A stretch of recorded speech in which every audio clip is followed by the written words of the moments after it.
If you'd told me I was going to end up in a courtroom because of a woman named Karen with a clipboard and a god complex, I would have laughed you straight off my porch and probably offered you a beer while I did it.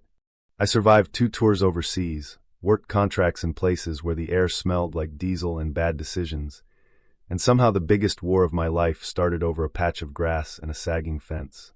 Turns out, peace is real fragile when it bumps up against somebody who can't stand not being in charge.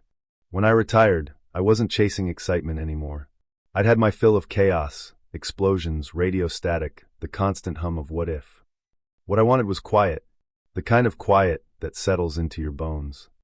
So I bought 5 acres just outside the city, old cottage tucked into a grove of pines, porch sagging like it had stories to tell, paint peeling in long sunburned strips. To most folks, it looked like work. To me, it looked like redemption. I fixed that place up one board at a time.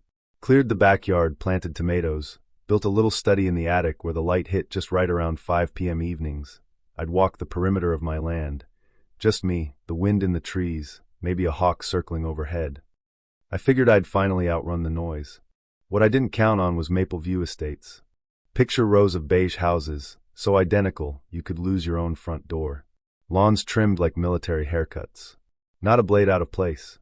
At the center of that suburban kingdom was Karen Bradshaw, president of the HOA, ruler of the cul-de-sac, self-appointed guardian of community standards. I didn't think much about her at first. My property sat just outside their neat little grid. Different world. Different rules. Then the letters started. First one was polite, informed me my lawn was unkempt, my fence discolored, my unauthorized structures in violation. I laughed out loud. Tossed it on the kitchen table. Figured they'd mixed up addresses. Second letter came sharper. Third one had threats, fines, enforcement action. That's when I called. Karen answered herself. Voice sweet like artificial sweetener, polite, but it left a bitter aftertaste. Mr. Daniels, she said, your property now falls under Maple View's updated boundary map. I leaned back in my chair, stared at the deed hanging framed on my wall. Ma'am, my property's been independent for over 100 years. A pause, then colder. We have documentation. I hung up knowing one thing. This wasn't a misunderstanding. This was control. From that point on, it stopped being paperwork and started being personal. Whispers floated over the fence line. Joggers slowed down, staring. Trash started appearing near my gate. Soda cans, greasy wrappers, even a busted lawn chair like someone wanted to make a point. Then the drones.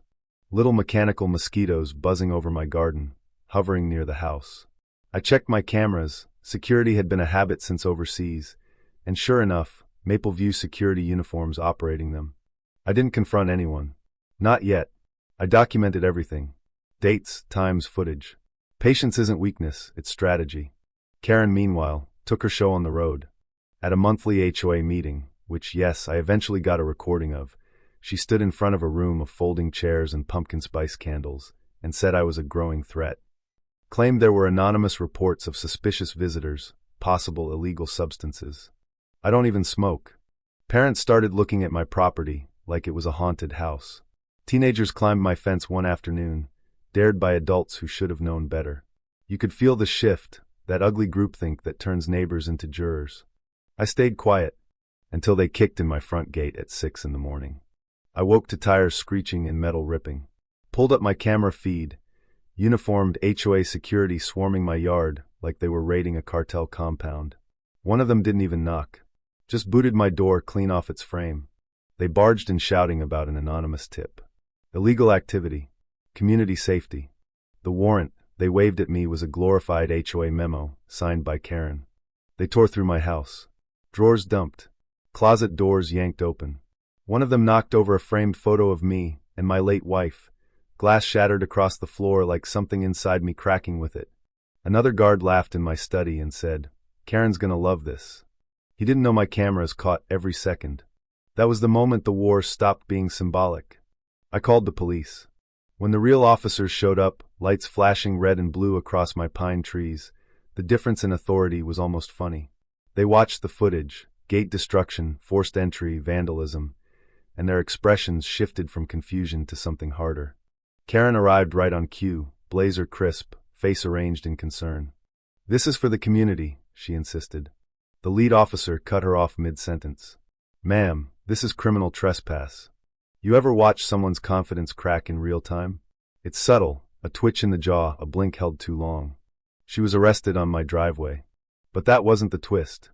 The twist came when the investigation dug deeper. Turns out I wasn't the first. An elderly couple 2 streets over had been fined into near foreclosure over unauthorized gardening. A single mom had been charged thousands for holiday decorations that didn't even exist. Karen had been fabricating violations for years, forging boundary maps, annexing properties into HOA control like she was expanding an empire. And here's the part that still surprises me. My biggest ally wasn't some aggressive bulldog attorney. It was Evelyn Carter. Sharp, calm, glasses always sliding down her nose like she had better things to do than dismantle a tyrant.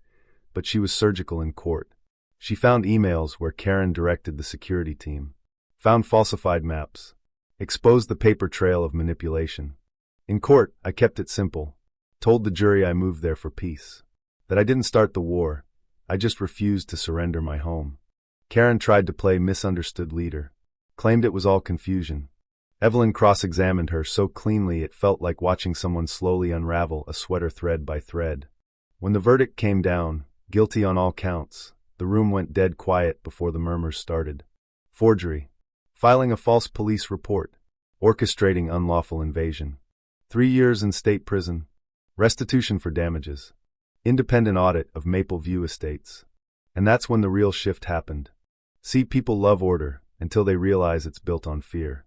Once Karen's emails went public, the neighborhood woke up. Emergency HOA meeting. New board.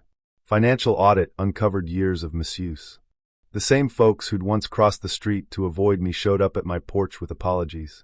One older man stood there twisting his cap, said, "We should have asked questions sooner." A young mom brought her kids to help fix my fence. Her son handed me nails like we were building something bigger than wood. Funny how quickly a villain becomes a cautionary tale. Months later, they threw a block party. Invited me as guest of honor, which still makes me chuckle. There I was, eating potato salad beside the same people who once believed I was running a meth lab. And here's the thing I didn't expect. I wasn't angry anymore.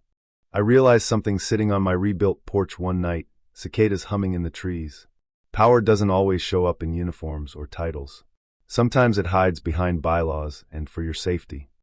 And most people don't question it, not because they're evil, but because it's easier to comply than confront. But when you let small abuses slide, they don't stay small. Karen lost her freedom because she mistook authority for ownership. She thought a position meant she could redraw reality. It doesn't.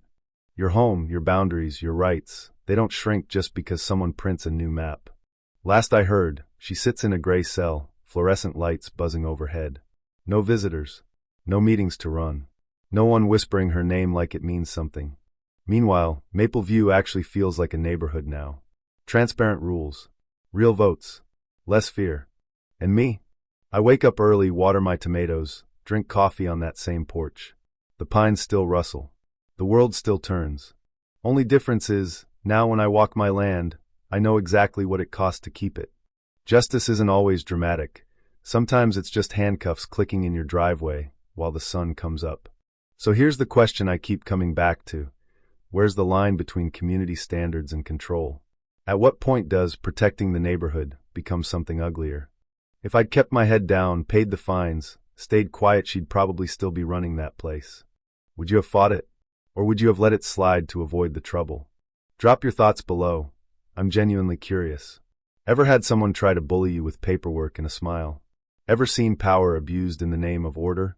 Tell me where you draw the line between keeping the peace and standing your ground.